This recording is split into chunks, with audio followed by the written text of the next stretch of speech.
ইরানের বিরুদ্ধে নতুন কৌশলে লড়ছে যুক্তরাষ্ট্র। যুক্তরাষ্ট্র বুঝতে পারছে যে তাদের বিশাল সামরিক সক্ষমতা থাকার পরও একটা দেশ, বিশাল আয়তনের একটা দেশকে পরাজিত করা সম্ভব না। আফগানিস্তান তার বড় প্রমাণ।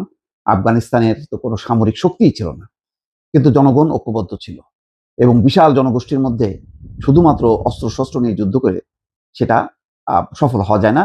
তার বড় প্রমাণ আফগানিস্তান। তো ইরান একই অবস্থা। ইরানকে যতই আঘাতে আঘাতে জর্জরিত করা হোক না কেন, ইরানকে ভেঙে ফেলা সম্ভব না। সুতরাং এখন ইরানের শক্তি কমানো। দেখেন এখন যখন হামলা চালাচ্ছে, এই পর্যায়ে যুক্তরাষ্ট্র যখন হামলা চালাচ্ছে ইরানে, কি বলছে? বলছে যে ইরানের সামরিক সক্ষমতা কমিয়ে আনা, যাতে হরমুজ প্রণালী রক্ষা করা যায়। হরমুজ প্রণালী ইস্যুটা এমনভাবে সামনে আনছে যুক্তরাষ্ট্র, যেহেতু হরমুজ প্রণালী এর স্বার্থ সারা বিশ্বের স্বার্থ।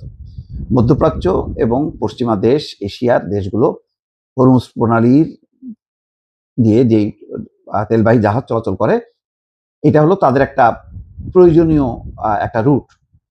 তারা এই হরমুজ প্রণালী রক্ষার জন্য লড়ছে।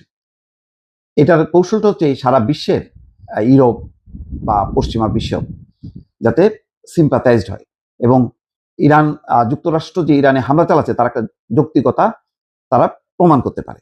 এবং ইতিমধ্যে মধ্যপ্রাচ্যের দেশগুলো যথেষ্ট পরিমাণ বিরক্ত হয়ে উঠেছে, কারণ হরমুজ প্রণালীতে এই নিয়ন্ত্রণ এবং হামলা চালানোর প্রেক্ষিতে ইরান আবার নতুন করে মধ্যপ্রাচ্যে থাকা বিভিন্ন মার্কিন স্থাপনায় লক্ষ্য করে হামলা চালাচ্ছে। ফলে শুধু সামরিক ঘাঁটি না, সেই দেশগুলো মধ্যে একটা আতঙ্ক তৈরি হচ্ছে বা একটা অচল অবস্থা তৈরি হচ্ছে এই হামলার ফলে। তো ফলে মধ্যপ্রাচ্যের দেশগুলো তারা বিরক্ত, তারাও ঐক্যবদ্ধ হচ্ছে যে ইরানের বিরুদ্ধে তারাও লড়াইয়ে নামবে। আমেরিকা নেমেছে, ইসরায়েল এখন এই পর্যায়ে কিন্তু চুপ করে আছে। ইসরায়েলের প্রতি যেহেতু পশ্চিমা দেশ এবং বিশ্বের বহু দেশের একটা তাদের মানে ইতিমধ্যেই তাদের একটা নেতিবাচক ধারণা জন্ম নিচ্ছে, সুতরাং ইসরায়েলকে এখন আর সামনে আনছে না, বরং যুক্তরাষ্ট্র মাঝে মধ্যে এমন একটা কাজ করছে তাতে বোঝানো যাচ্ছে যে না, ইসরায়েলের উপর আমরা বিরক্ত। কিন্তু যুক্তরাষ্ট্র তার অ্যাকশনগুলো কার্যকর করার জন্য এখন বহুমুখী তারা সংলাপ চালাচ্ছে।